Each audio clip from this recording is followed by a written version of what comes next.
Hello guys! Welcome sa aking walang kwentang channel. So nandito na naman tayo para sa panibagong video. Ngayon guys ay na-reach na natin yung pinakahihintay natin na level, yung level 600. So bago tayo mag-change class, kasi yun yung gagawin natin, kaya tayo nagmamadaling magpa-level dahil gusto nating mag-change class, dahil nga gusto natin masuot yung ating third wing, dahil sa wakas masusuotan natin yung wing natin na maganda. Kasi nung second wing and 2.5 wing, pangit yung ating option na wing.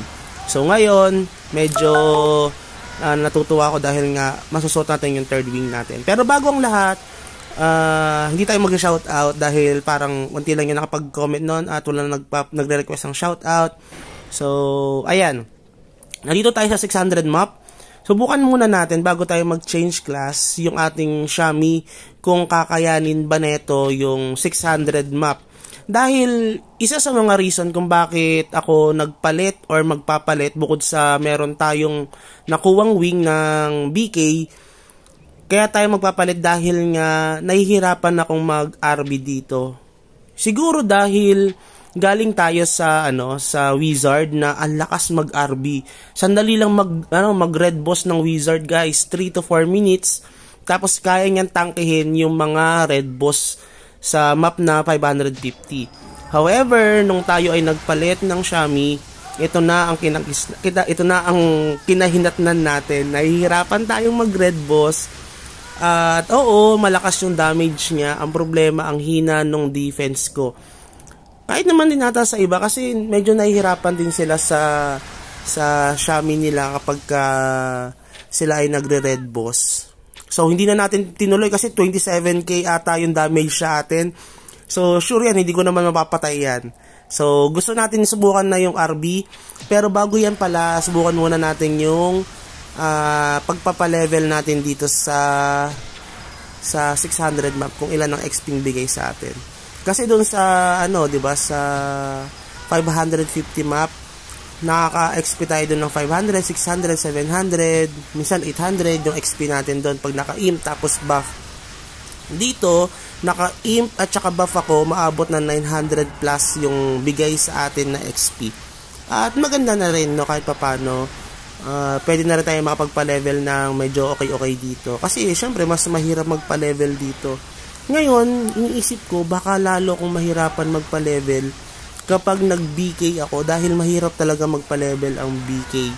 At nung panahon nung naglalaro tayo ng Blade Knight, medyo gamay pa natin yon at hindi pa tayo masyadong hirap masyado sa pagpapa-level kasi nakakasabay tayo. Pero ewan ko lang ngayon sa 550 kasi parang medyo mahirap na magpa-level yung mga Blade Knight dito. Kasi yung napapansin ko, parang walang high level na Blade Knight eh. Iisa lang, yung 616 si Rigor. Siya lang yung nag-iisang Blade Knight namin na high level. Pero, parang natigil na rin siya sa pagpapalevel. Hirap na hirap rin siya sa pagpapalevel. 616 o 609? Or 606. So yan yung gagamitin natin pang change class. Kasi, 3,000 yan, no? Yung change class na yan. Yung change class card, 3,000 pesos. No, just ang bibiliin mo dyan.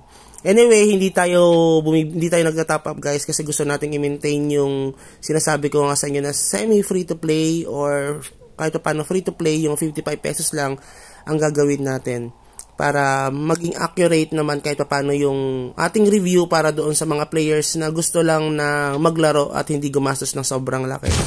So ito na guys, tayo ay nag-change class na. Pang-4 o pang-5 change class na natin ito. Hindi ko na mabilang, halos lahat ata ng karakter na gawa na natin. So, yan, nag-out. Same pa rin naman ng scenario kapag tayo ay nag-change class, mag-auto out. At pag in mo, yan na yung bagong karakter. Kung ano man chosen character na nagustuhan nyo. So, ayan.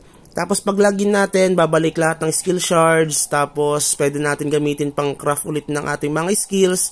So depende sa inyo kung anong skills ang ipapa-level nyo. So sa akin, hindi ko muna siya ginawa dahil medyo mahaba yun at pag-aaralan pa natin. Ang una natin ginawa dito, dahil excited tayo, gusto kong isuot agad yung wing ko.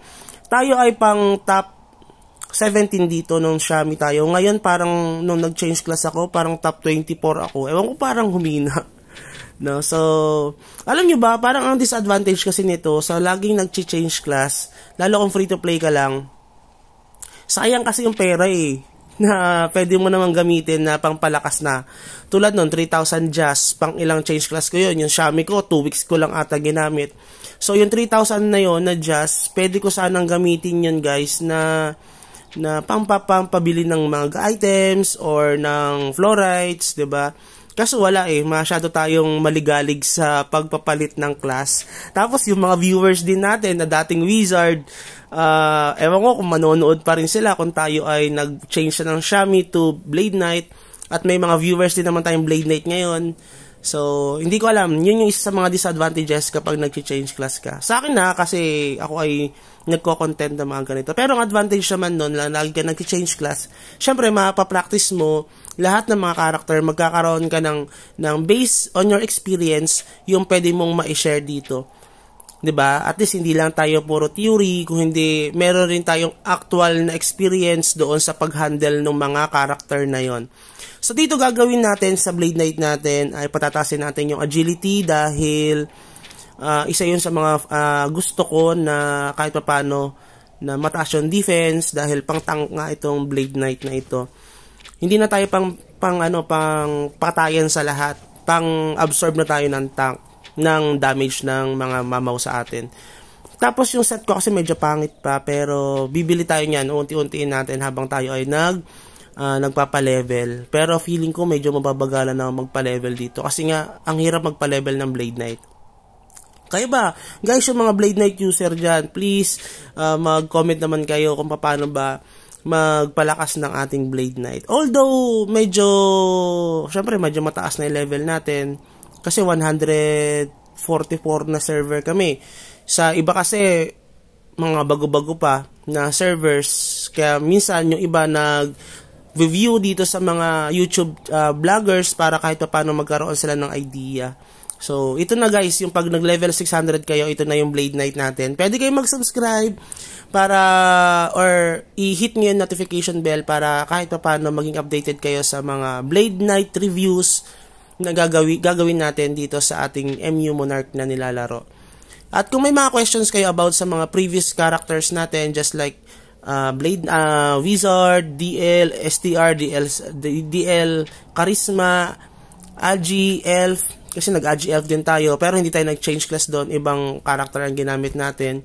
At yung Xiaomi, yan yung mga may experience tayo, at kapag nagtanong kayo, pwede natin sagutin based lang syempre doon sa mga understanding natin at doon sa mga nagawa natin doon sa character na yon. So, yan yung ating character. Wala masyadong happenings sa character natin kasi ginagamay pa natin. Pagdating naman doon sa mga sa master talents natin, separate na video na lang natin kung anong gagawin natin kasi parang mag-experiment pa ako. Syempre ayoko naman mabigyan kayo ng hindi magandang na reference. Kahit pa paano sana may reference kayo maganda. Pero syempre for the content lang din, lahat ng mga gagawin natin na experiment dito sa ating Blade Knight ay ating i-content para kahit pa paano alam nyo na, kunyari pangit yung ganong build up para sa akin, 'di ba? Tapos meron kayong idea na ganun yung gusto nyong gawin sa character nyo, makikita nyo na hindi pala siya fit sa character na gusto nyo sa Blade Knight, 'di ba? So hindi nyo nagagawin, hindi na kayo mapapagastos. At the same time, kahit din naman ako, kunwari may nag-comment sa ating YouTube channel, sa ating comment section sa baba, at least ako maa-aware na agad ako na oo nga na may mga mas magandang build sa Blade Knight natin na pwede nating ma-adapt, pwede nating gawin. So yun yung purpose kung bakit tayo nagba-vlog, hindi dahil kung para saan pa man. Ayoko sumikat at wala akong balak doon dahil busy tayo sa trabaho at sa pambababae. Hindi, joke lang. Syempre sa trabaho at saka sa future. So, yun lang siguro. Hintayin nyo na lang yung ating next vlog, next content natin. Maraming salamat sa patuloy na pagtangkilik sa ating channel. 1,000 plus subscribers na tayo. At sana dumami pa na mas maka-appreciate nitong ating mga walang kwentang video. Maraming salamat and have a good day. Bye-bye!